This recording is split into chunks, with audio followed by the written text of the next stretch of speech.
Lumagda sa Pledge of Commitment, Peace Covenant at nangakong hindi gagawa ng anumang dahas ang Vice Gubernatorial candidate sa probinsya ng Maguindanao del Norte. Ito ang sentro sa isinagawang Political Candidates Forum sa 6th Infantry Campilan Division ngayong hapon. Idetalye mo, Naptali Bendol.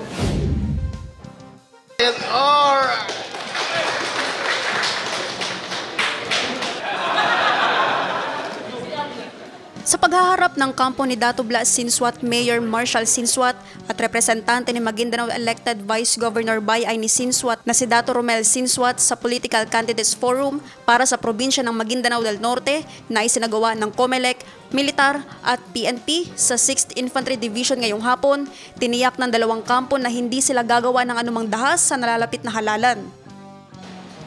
Ano po tayo sa Dato Blas dahil more than 10 years po ako naging mayor, halos 15 years.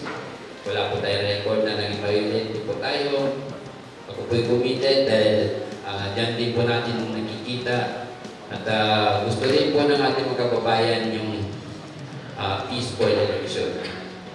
Ang importante lang po, magkaputo yung mga kababayan natin, may palabas nila yung sino yung gustong nilang mamuno bilang isang Vice Governor ng Maguindanao del Norte. Yun po ang aming hilingi sa AFP, PNP, and COMELEC na makalabas yung tao at makaboto, may pakita nila yung kanilang gusto.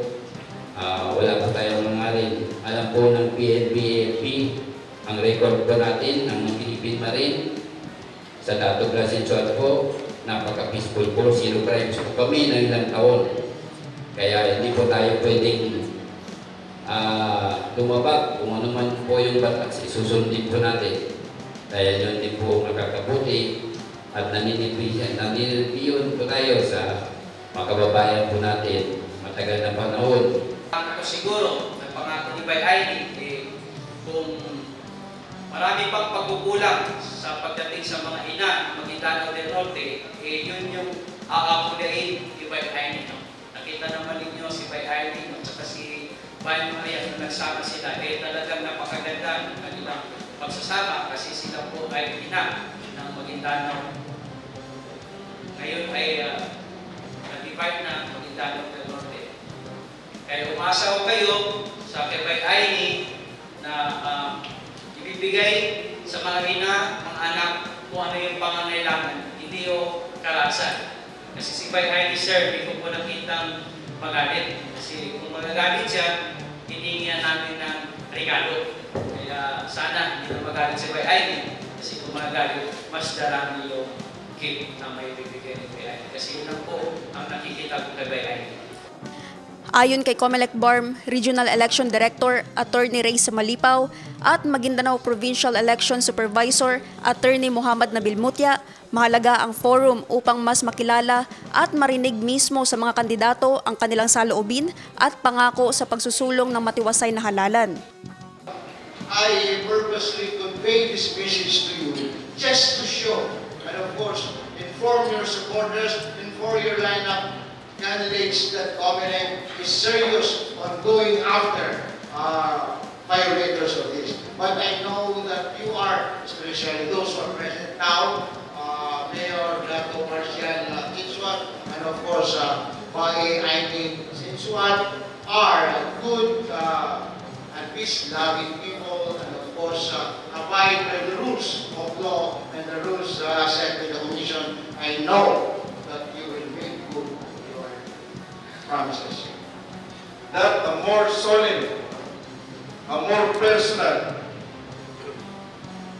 a more focused approach will yield even more better results. Hindi po yung for compliance lang or ceremonial. But gusto natin yung meaningful na dialogue, meaningful na covenant. Yun po yung gusto ma-achieve ng forum na ito. And if the vice gubernatorial candidates in the province of Maguindanao del Norte will accept the honor, we want you to spearhead this kind of approach. And inshallah, we full cooperation, and of lahat mo lang nandito, inshallah, we will achieve the objective of having a violence-free campaign, a peaceful and honest and clean, credible 2025 national and local elections and Bangsamoro parliamentary elections.